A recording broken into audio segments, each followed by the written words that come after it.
Hi, I'm Mary, a librarian and book reviewer with a focus on stories written for kids, tweens, and teens. Today I get to share with you this book called A Most Perilous World, the true story of the young abolitionists and their crusade against slavery by Christina R. Gaddy.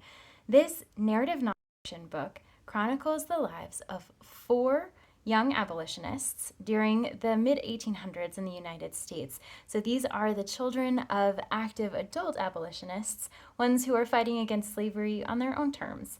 And as you're going through the book, you find different eras of the journey from before the war to during the war, and how all of their thoughts and behaviors contribute to the greater mission of ending slavery once and for all. The book itself is written for a young adult audience, and because of that, it has a lot of elements that are a bit older in their scope. The things that the characters are talking about, the difficulties that are going on in the United States at the time that this is taking place. And it is also written from the perspective of young people. So for contemporary young adults reading this book, they're going to find a lot of similarities in the feelings and emotions that are being expressed by these characters who are trying to do what they think is right outside of the shadow of the parents who are doing work as well.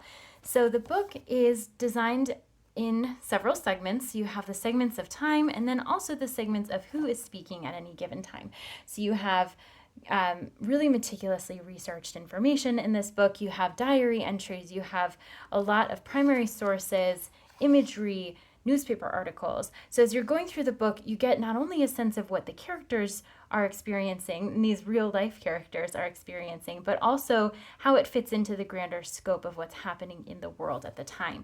It also helps to invite young readers into this world that maybe feels a little bit distant because of the time in which it's happening, and helps them to see these people as real people and potentially as inspiration for their own behavior going forward.